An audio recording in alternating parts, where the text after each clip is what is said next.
up, family tree? This is Ep.2 on the Unheard Bird podcast, and today we're going to be touching the topic of starting over. So I was just thinking to myself when I was at the gym, I'm like, dang, like there was a time I actually really wanted to be here, but I was holding myself back because I hadn't been consistent, and I was really having like a mental battle of getting up every day and even getting out of the bed. And this battle was like the toughest one because the problem was I was in my own way. I was my own enemy. Like I was the blockage to my success, and I still struggle today too, like with getting up, but I don't let my mind stop me from getting some of my goals done. So, starting over. So, when I read the story of Nehemiah in the Bible, I was like, dang, this man really like went through it. So, he was the cupbearer to the king, and let me get my paper, my notes. And he heard that his city's walls has been destroyed. So he was weeping, mourning, fasting, seeking the Lord when he first heard this. So when it comes to starting over or any attacks, I feel like the first thing we should do is go into prayer if you are a believer.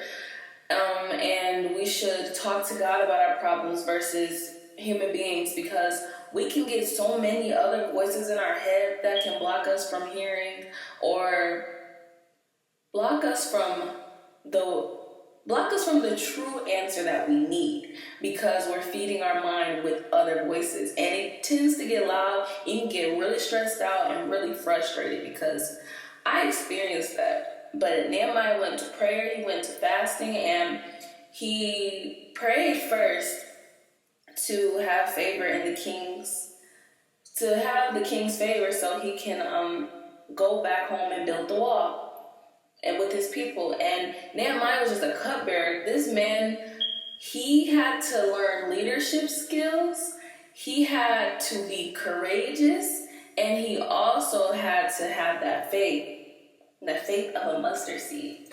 And I was just thinking, like, the time it took him,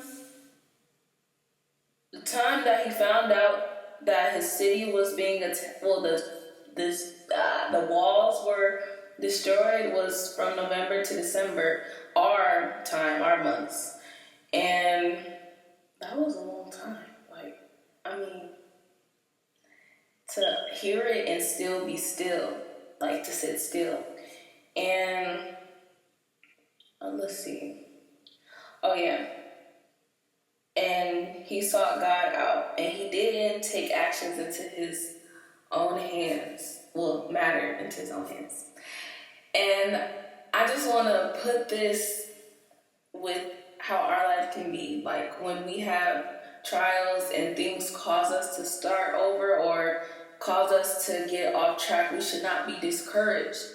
And we should seek God first and just be in alignment. And I'm not saying this as in like, I'm not saying it as if it's easy, because I know it's hard, okay?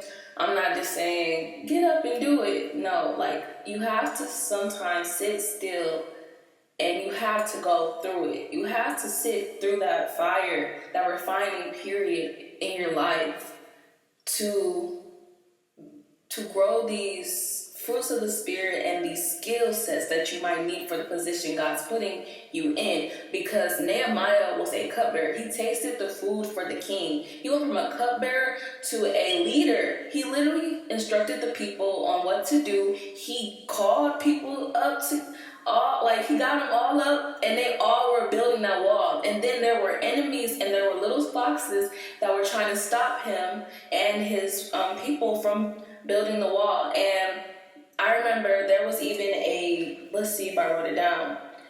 There's a scripture on, let's see, where did I put it? On what he said, what the people were saying to discourage them. I don't have it right now. I'll put it like here or something, like when I edit the video. And it's basically saying like the walls are weak and a fox can like destroy it. But that's not it word for word, quote for quote. But I'm gonna put the actual thing here. And like imagine doing something and somebody saying, yeah, it's gonna fall down this week. You did all this for nothing. They were trying to discourage them because deep down the enemies were intimidated. They were like, oh my gosh, like they're on their stuff. Like they really are not afraid. Like we had destroyed their walls and they have the audacity to build them up again. And like it's just that's just amazing. And it takes faith, it takes dedication, and it takes courage. And along with this, I'm trying to think of what I was going to say next.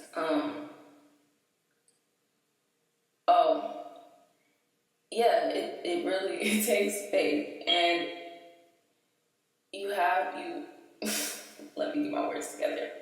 There was another part in the Bible in this same story of Nehemiah when they were building with a weapon in one hand, and then they had their tools to build in one hand. Like they were dedicated. They had no excuses. And when God calls you to do something, and when God's will is over your life, and God tells you to do something, no weapon formed against you can prosper. And it's like it's set in stone. It's written. God said, "Do this." Now you just have to show up. And that's what Nehemiah did. This man, I don't even think he had like building skills or anything like. And I don't even think I think some people were a little experienced, but he was not. But he was ready. He was ready to be a leader. He was ready to show up. And same with Moses too. Like he was ready to show up. Even though he had his speech problem, God provided for him. And I say this too, that we also should work with what God gives us. Because I think when we work with what he has given us already, it just positions us in a place to receive the thing that we thought we needed. He's teaching us that when he says go, it goes. And basically, don't be afraid to start over no matter what journey you're on, whether it's weight loss, whether it's school, whether it's a business, whether it's rekindling relationships in your family, whether it's traveling or getting that poetry out, that's me, or getting that book out, or whatever it is. I'm moving to a new city. Start over.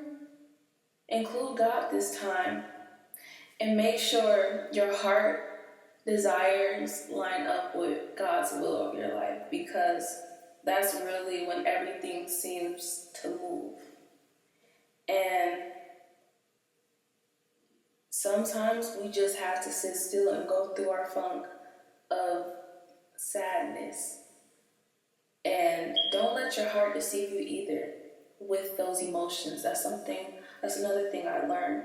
I learned that our emotions are deceitful. And if our foundation is in God, nothing can shake us up. So usually when I'm going through the emotions, I put some worship music on and I sing my lungs out. I never even worked out to worship music. I worked out to worship music today, and it like felt good. Like on my way to the gym, I'm looking at the trees, I'm feeling the breeze, and I'm like, yeah, like I feel good.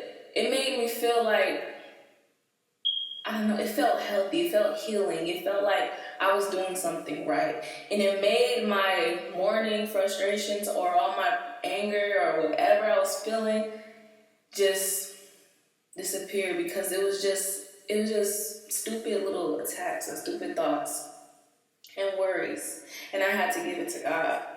But there was a time, which I don't even mean to like hold this video long before I wrap it up. There was a time where I actually was telling myself I wanted to go to the gym every single day, but I was in my own way. Like I was sitting in bed and I would just lay there all the way till 1 o'clock, and I still struggle with getting up and going. But when I put God as my foundation and I trust in Him and not in my own strength, and I listen to Him, and when He wake me up at them 3 a.m.s, yeah, y'all know about them 3 a.m.s if y'all into Him, and He be telling me to get in His Word, and He speak to me and say, yeah, and you gonna go to the gym? I'm not playing, because I learned not to play. Don't get chastised, y'all. But anyways, thank you for listening. This is basically like my first one, but second one. And I hope you enjoyed this. And follow for more. Stay tuned and watch me grow. Bye.